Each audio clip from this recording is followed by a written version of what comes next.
Tai trūko labai tikrai nedaug, kaip jautiesi pats. Iš tikrųjų viską atidaviau.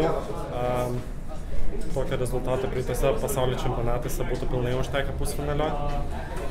Bet ypač nugarą labai greitėja visas pasaulis iš esmės. Tai praplaukęs pamačiau laiką ir pamačiau, kad 7. ar 6. savo plaukimą atplaukau, tai supratau, blemba, čia sunkiai bus. Bet labai mažai betrūko. Gal ir galėjau dar kažką padaryti, kad būtų buvo geriau, bet tikrai atrodo viską atidaviau ir nebuvo kažkokių didelių klaidų. Kokie tiem smulkus dalykai tokioj trumpoje rungtyje svarbiausia? Iš tikrųjų startas, povandeniniai pranerimai ir tada tas išėjimas iš povandeninio į patį plaukimą vienas tikrai svarbiausia. Manau, tą biškelį galėjau geriau padaryti, ta prasme, pačiam plaukimą pajutau, galvojau, blemba, tikiuosi nekainuos man tiek daug šitas mažas dalykiukas. Bet ta prasme viskas nuo tempo pagavimo taip toliau, biškelį buvau užsimušęs, bet kažkokių drastinių klaidų nebuvo padaryta. Kaip man taip pasjautiesi čempionate, kur dalis lietuvių šiek tiek negaluoja, dalis labai ilgai laukia starto? Iš tikrųjų buvo sunku laukti ilgai savo starto, ta prasme, čia plaukiau pirmadienį, tai prieš jau 5 dienas. Bet kažkaip, kad kiti negaluoja, tai toliau man kažkokia didelio poveikio neturi, iš tikrųjų darau savo ir žinau savo tikslus. Aišku, komandos palaikymas taip toliau irgi įtakoja daug ką, kartais kai būna susirgę negali ateiti palaikyti.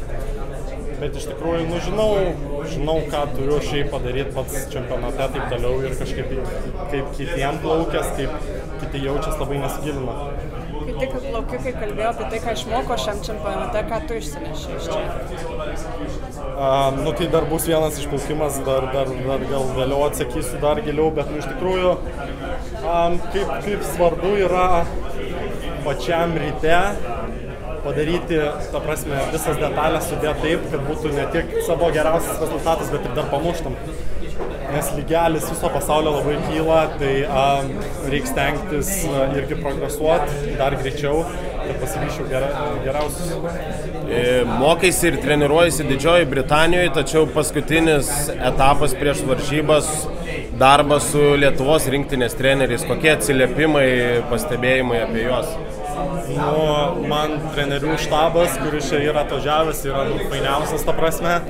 Toks yra buvęs, tikrai treneriai turi tokį profesionalų vos požiūrį, kad nereikia taip rimtai viską žiūrėti.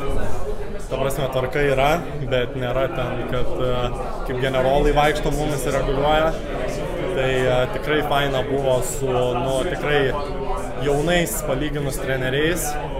Ir, ta prasme, su jais dirbti tikrai yra vienas malonumas. Manai, galite stafetę rytoj? Manau, pagrindinis tikslas yra visiems atiduoti visą savo jėgas, paskutinę dieną.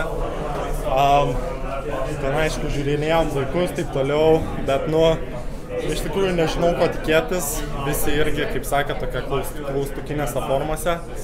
Bet, iš tikrųjų, tiesiog būsim patenkinti, jeigu visi savo viską atiduosim, žinosim, kad viską palikom baseine ir tada žiūrėsim, kokie rezultatai, kokios vietos.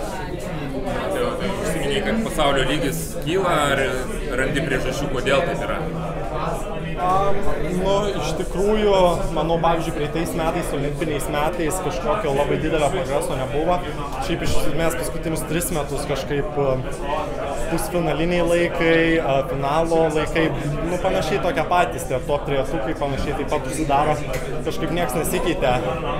Bet po olimpinių metų, šiais metais, ta prasme, pažiūrėjus tos rezultatus, tikrai matas, kad nėra 1-2 sportininkai pagerėjo, bet, ta prasme, iš esmės iš visų šalių, visų plaukikai, ta prasme, plaukia greičiausius laikus lyg niekur nieko, tai ta prasme tik parodo, kad ant kiek progresuoja šiaip pats plaukimo pasaulis ir ant kiek reikia pačiam daug darbo įdėti, kad ne tik progresuočiau su jais, o po truputį vyčiaus.